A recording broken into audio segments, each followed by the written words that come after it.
Hello and welcome to the Mutual Fund Show. 2018 was not a great year for markets and mutual funds at large, especially for those investing in select large cap funds as well.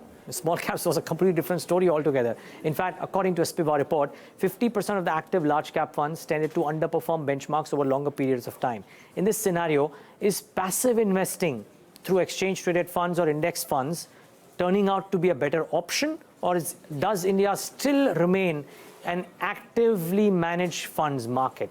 To debate about this, two experts, Anil Ghelani is Head of Passive Investments at DSP Investment Managers, and Dhruv Mehta, who's been with us on the show before, Chairman at the Foundation of Independent Financial Advisors, joins us on the show. But before we get to our experts, Yash Upadhyay from our research team has put together some examples, a couple of examples of ETFs and how have they performed versus the comparable large cap funds, maybe of the same fund house as well. Yash.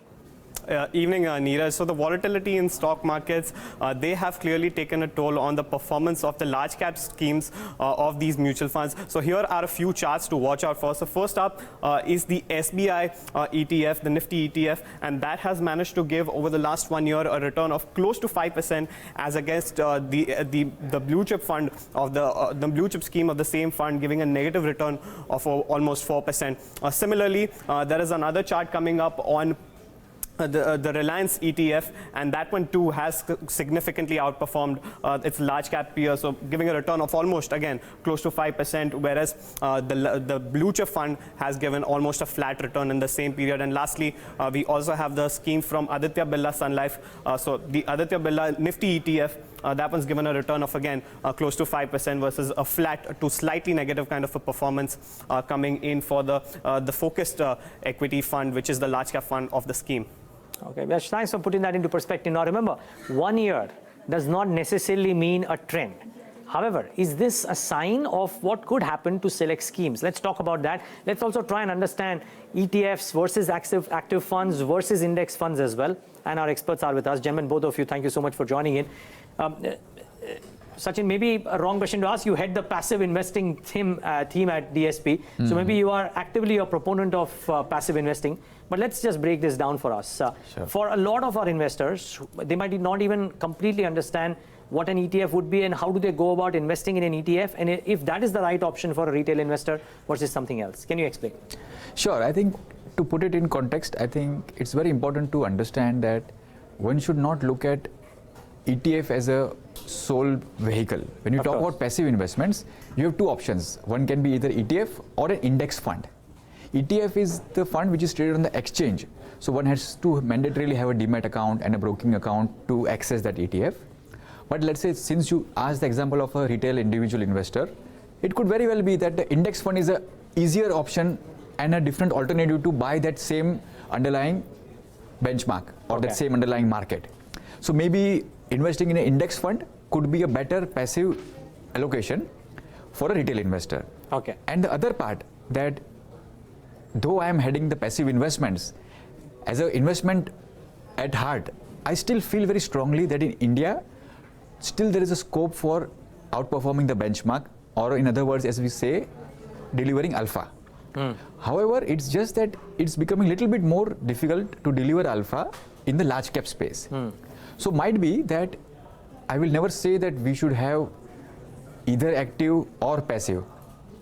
I feel and is a more stronger word in any decision making. So what I feel is that investors should consider both active and passive. So some part of the core allocation into equities can come through in a very good way at a low cost entry level through a large cap passively managed fund. And that will continue to be a core holding on an ongoing basis. And some of the other part of the portfolio allocation into equities can go into identifying few large cap actively managed good strong funds which have a long-term track record of outperforming the benchmark, not just 1 year, as you very rightly mentioned. It's a very small period of time, and not just the past performance, but the way in which the processes work, the way in which the fund management team operates in terms of identifying the companies, and hence one can judge the potential of the future outperformance. Got it. And that should be the core allocation. I'm sorry, the satellite allocation. So core with low cost passive funds, maybe an index fund or ETF, whichever might be the situation, and the satellite by way of well selected stable, actively managed funds. Okay, I will get to this whole conversation about what is the best way to approach an ideal portfolio as well. Sure. But since we want to dwell first on the topic of ETFs versus large caps, or ETFs versus large caps versus index, Dhruv, my question to you would be, Sachin briefly mentioned this, right? ETFs, you need to have a demat account, etc. Can you just explain for the benefit of people who don't quite know what an ETF is and how do they go about investing? Because people see statistics. ETFs 2018, they have outperformed versus similarly peered large cap names. Okay, I want to go out and invest in an ETF. What is an ETF? How do I go about doing it? So ETF, it stands for an exchange traded fund. It is a fund structure, but it is a fund which gets only traded in the exchange. So what happens is an investor, either it is an NFO at a time when you can subscribe to it. So in the recent past, you've seen the government come with ETFs, where government stocks, PSUs have been bundled and offered to investors for subscription. Once the scheme is subscribed to the exchange traded fund, then it gets listed on the exchange, and once it is listed on the exchange, any investor theoretically can buy and sell. However, in India today, ETF is a very nascent stage. So what happens is that there is not that much of really trading happening on the market. Like say Reliance share, it's very easy to trade in terms of volume and liquidity, and therefore there is not much of a bid-ask spread between the prices, and one is very clear that what price you get is a reasonable price.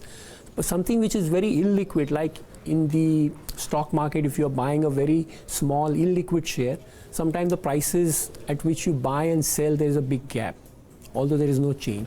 So I think exchange traded funds in India, they have not yet, in some of the sizes might be large, but in terms of trading volumes, the volumes are not there. Okay. For example, there is an excellent ETF, the NASDAQ 100, which is listed. So it gives you an opportunity for a retail investor to invest in the NASDAQ. But actual trading on it, it's not very liquid. So what happens, it's not as simple as you call up your broker and say, buy me 100 shares of Reliance. You call him up and say, okay, get me 100 units of the ETF. It's not that popular. Okay. So that is one. The second is, theoretically it's possible. I mean, ultimately, if you call up a broker and he will spend some time, he will get, the quantity. Second, also what we have found is, even in terms of little higher ticket sizes. So if you have subscribed to an ETF in the NFO, there would be a problem if you really want to liquidate it. So in the exchange, if there is no liquidity, there is no buyer for that big size, then you would have to go to the issuer, and the issuer would in turn have to buy it and sell those underlying stocks. So which is a little more sort of a painful process, and obviously for a retail investor that option is not there. So I have a question to both of you. I remember some investor camps that we had done in the past, and there was this whole conversation that used to come about that if you want an exposure to the markets, and if you don't know too much about the markets, don't bother too much with anything else, go and simply buy a Nifty ETF, and it will do the work for you, it will keep you invested in the Indian equity markets. And it seemed to me at that point of time that it was liquid enough. You guys are saying that there is no liquidity out there? I think maybe what Dhruv is saying is about some of the specialized ETFs, like a NASDAQ 100. In Nifty ETF, I think there should be comfortable liquidity. I don't think, at least I have not seen how does one go about and do that? And have, to your mind and to your best understandings, have those ETFs, by virtue of the lower costs, managed to give you better returns? Again, the reason why I asked this question, and I want to pull up that chart, we did a show with the Ambit team about 6-7 months back. It's a book written by Saurabh Mukherjee when he was in Ambit called Coffee Can Investing. Sure. And I think in that they brought out their study of how an investment done over a period of 40 years with 0.1 expense ratio, which would happen typically through an ETF, versus their understanding of a 2.5% expense ratio, which would have been through an actively managed fund, and the returns, or the difference in returns, were staggering.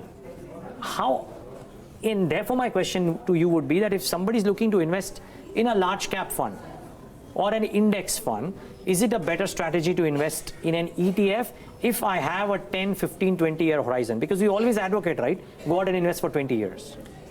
So I think here the fundamental, you see, the temperament and the mindset has to be very clear. Okay. When you're putting in an index fund or an ETF, what you are assured is of the average return or the return of the index, which is the average of all stocks put together.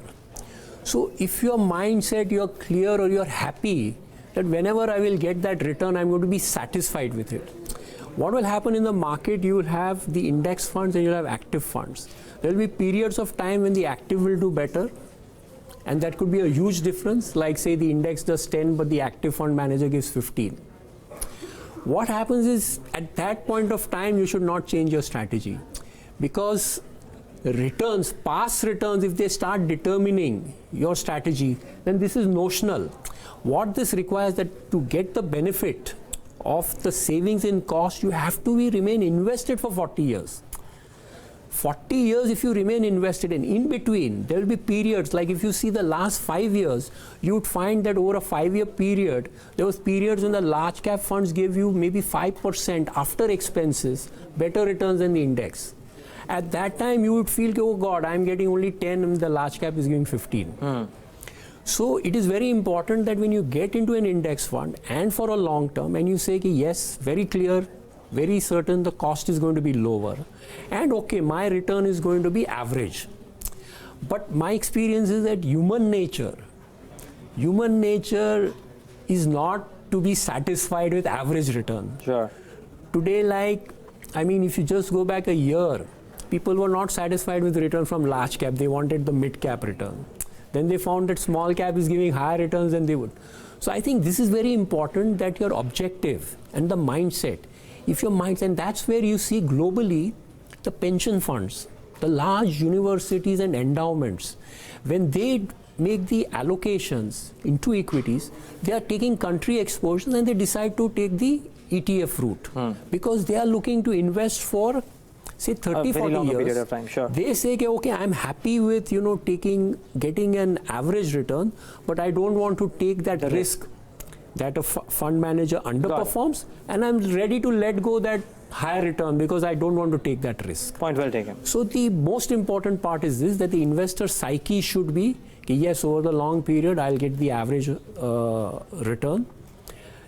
If that is not the mindset, then I think today, in India at least, there is a case for active investment, because India is not that much of a discovered market. There are a large number of stocks, large number of sectors, entrepreneurs, and therefore somebody doing research, applying his mind, there is a good probability that he can create a portfolio which is say better than the index. What is index? Index also is So and what you need to understand is, when you compare index and a portfolio, is that the index gets returned by the, generally all the indices are market cap weight. So the largest company has a greatest weightage, and if the largest companies do well, the index will do better than the active. So which is, if you see the last year, Reliance and TCS and the HDFC did much better than the small caps, No, within the 30 companies also. Within the 30 company portfolio, the biggest companies did the best. So that is what you need to keep in mind. It will help you in understanding why the index does better or why the active does better. The question though, Sachin, would only be that, is that scenario changing a little bit in that for somebody who's looking to not go into mid caps and small caps, but only stick to large caps, because beating the benchmark is becoming difficult, would passive investments or even ETF investment, and we'll get to the pros and cons and the liquidity aspect in just a bit, with a couple of queries about it. But would then therefore ETF investing be better than large cap fund investing? I completely agree to that point, that in large cap space, it's at some point of time, looking at the way in which the chart which you just showed, cost is definitely important factor. And as we just discussed, that if you are into a mid and small cap space, then definitely you have huge scope and potential for generating the alpha, because you can identify stocks in a better manner. But in large cap space, there is a finite pool. Also, it's important to recognize the fact that about a year back, SEBI has now classified the large cap funds in a very clear-cut manner. So by that, what has happened? So Anil, that was my question. I mean, has that classification even reinforced that point? Absolutely right. So after the classification now, each fund in the mutual fund space that is categorized as large cap has a finite universe of stocks. Now, in that universe of stocks, one has to identify and try to outperform. So all players playing in that same finite universe of stocks, it's extremely challenging. At a given point of time, few fund managers will definitely outperform. And that's where expert advisors like Dhruv will come into the picture to advise their clients that yes, I feel these are the 2-3 good fund houses, they follow good processes to do the research, and they will have the potential over the long period of time to outperform the benchmark. But otherwise, it's a sort of coin toss. As you very rightly quoted the report of some third-party providers, they researched the fund performance of active funds versus the benchmark. About 50% of the funds have beaten the Actually, that report said that over 50% have not managed to. Yeah, or other way around, 50% have beaten the benchmark. So it's like, yes, some of them, it's a 50-50 probability maybe over the 3-year, 5-year, maybe 5-year period that my fund, which I have been advised to, has maybe outperformed or has maybe underperformed. And hence, I mentioned earlier, the power of and becomes very important here. Instead of saying active or passive, I'm saying some core allocation, especially for equity funds, which you want to position as your core large cap allocation, take it through low cost passive funds. So you feel that comfort that yes, I'm saving on the cost also. And at the same time, I'm getting what the market is doing. And the other part, we will go with the advisor's suggestions, identify 2 or 3 good large cap funds which have the potential and who will be in most probably that 50% which have outperformed the benchmark over the 5-year period. Okay, let me ask both of you the same question and then we'll get to queries. Nivesh, Aditi and a few others have sent some queries and we'll want to talk about that. I think liquidity that you both have already alluded to is probably something that all these guys want. But if you were to park fresh money for yourself or for some of your largest clients into non-mid-cap, non-multi-cap, non-small cap funds, which would effectively mean the larger variety, would you be comfortable with actively managed large cap funds currently, or would you put your own money into the lower expensed category at this point of time with a 10-year horizon?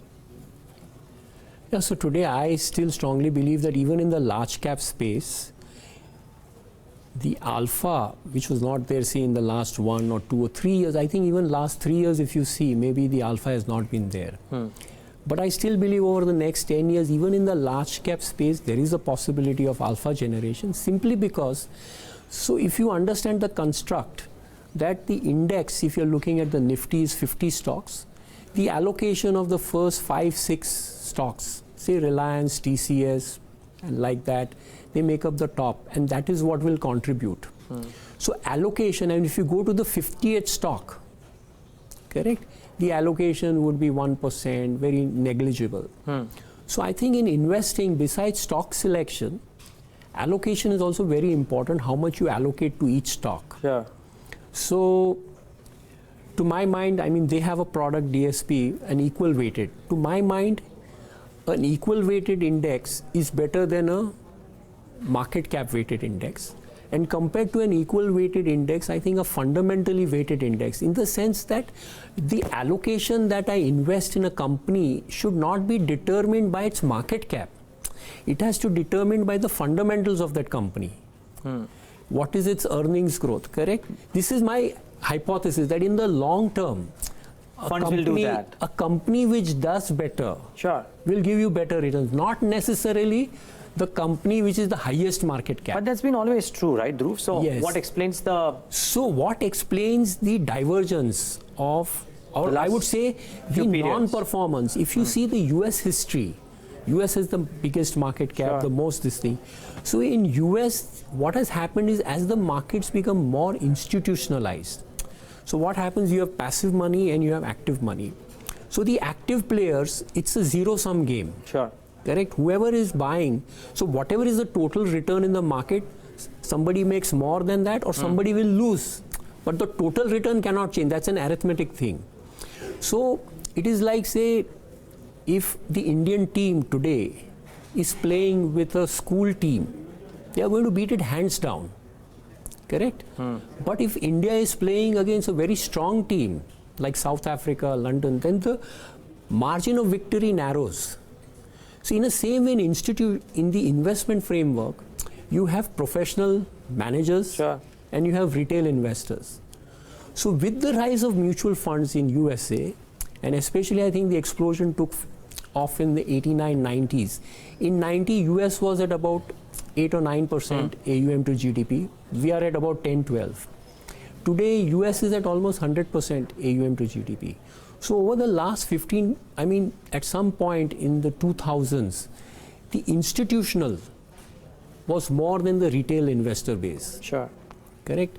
It's a completely institutionalized market, so professionals are playing against professionals. Yeah, and therefore the return. And therefore the alpha spread has narrowed and they are not making. Which is so not I the think case in in India. India, that way I think over 10 years, India is still going to be at least 10 years till it becomes a fully institutionalized market. Okay, and therefore these funds might And stand to do well too. active your fund mind. managers have a lot of role to play in terms of, I said, by way of allocation and selection. Even I think if what is mentioned is the SEBI categorization is giving you a spread of say 100 stocks. Sure. Whereas Nifty is say 50 stocks. Yeah, but my only point is that's always been the case for the last 3 years as well, and somehow there has been it's not been startling outperformance by the large cap funds No. versus the ETFs Yeah, as well. because So the that's point the is, point.